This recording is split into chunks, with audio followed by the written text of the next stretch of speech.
Hello there, welcome back. Another KVUE at Home cooking episode.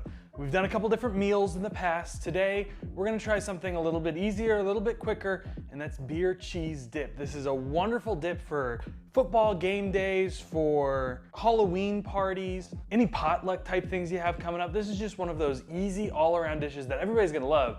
Because as I've said plenty of times before, cheese makes everything better. So why not just have a big bowl of cheese? Now we're not gonna change up the camera angle like we normally do to show you off the ingredients, and that's because there's only a few. We have some cream cheese, which I've just cubed up and put onto a plate, 2 cups of shredded cheddar cheese. Now I have a sharp cheddar, and then also Trader Joe's has this unexpected cheddar, and it's a white cheddar that has little bits of Parmesan. It's amazing, it's delicious. I just eat it as a snack all the time. They had a shredded version, so I grabbed that.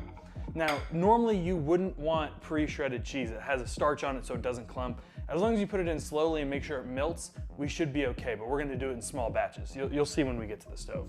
Other than that, I have a teaspoon garlic powder and mustard powder and half teaspoon of paprika. That's the seasonings besides salt and pepper that we're gonna need. And the last thing, of course, is beer cheese, so we need a nice beer. Now you're gonna wanna get something you would want to drink. Don't use just something super duper cheap. You want something that has a little bit of flavor, because that's going into your food. You wanna make sure that it's good. You wanna make sure that you're gonna enjoy it. So I got a blonde from Bear King there out of Marble Falls, Texas. Pretty good beer. You add it into beer cheese, it's delicious. Now I actually first made this, I was camping this last weekend out at Big Bend, and we wanted to have something that was a little bit warming and a little delicious while we made some other food.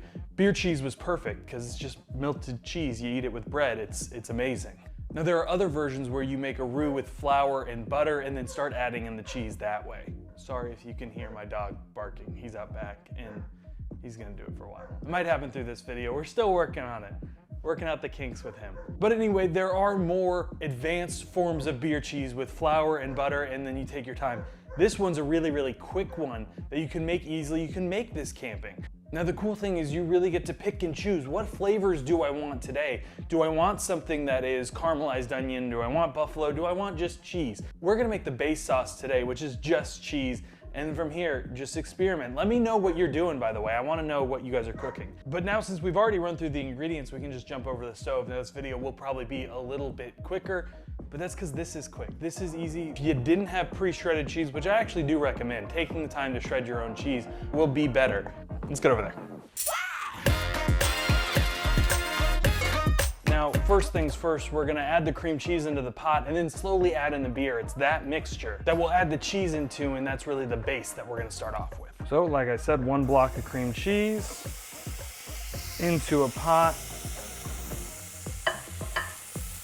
Now this doesn't have to be too hot. And in fact, I had this on too long before we started stirring. You don't really wanna burn the cream cheese. You really just want it to melt. Once you have that melted or almost completely melted, we're gonna add in about 8 ounces of beer. That's about 2/3 of a can.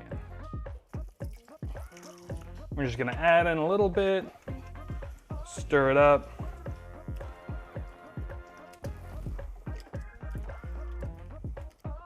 And after this is all mixed together, add in your seasonings. We're gonna stir this together real quick and then start adding in our cheese. Because we have pre-shredded cheese, we really wanna do this in batches. So, a little handful at a time.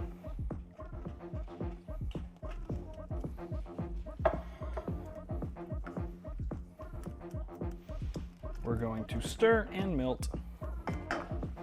And once you have that all melted together, you can add a little bit more in and just keep stirring and melting. And as you can see, this is where it's thickening up, getting to what that consistency that you think of when you think of beer cheese. We're gonna do this in 3 separate batches.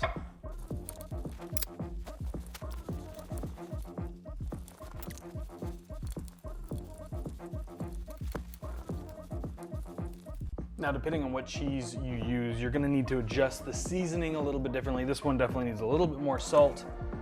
So we're gonna add some in now.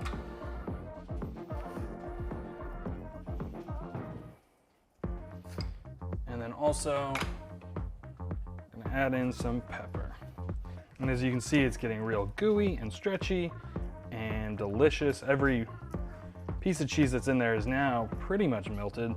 And you might see some clumps in here, and that has more to do with the type of cheese I use. Now that unexpected cheddar might not be the best melting cheese, and this is where shredding your own cheese really does come in handy. You wouldn't get as clumpy, and you get this smoother consistency a little bit quicker. But that's it, that's as easy as it is. I'll put this into a bowl, show you on the countertop, but it's that simple. This is something that takes 30 minutes, if that. You can either eat it with hard pretzels, or what I have in the pantry is a baguette. Also, soft pretzels obviously go deliciously with beer cheese. I feel that's the traditional way to eat it. If you wanted to make your own pretzels or have frozen soft pretzels, that would work too. But it's really as easy as that. Now, next time I'm going to do something that you can bring to a Friendsgiving. That's the thought I have. So we're gonna do some mashed potatoes, but after that, I'll need some ideas for the end of the year. Let me know what you think I should make. Drop down in the comments what you think I should make. I've seen bread making. We might do a sourdough bread. Talking about my little sourdough starter I have going. We'll do a quick recipe with that, and I'll show you how I make my own bread at home, and I think it's 1,000 times better than what you're getting at the store. But anyway, in the comments, what you think I should make after mashed potatoes and a bread video. What else should I make? Let me know. Comments below.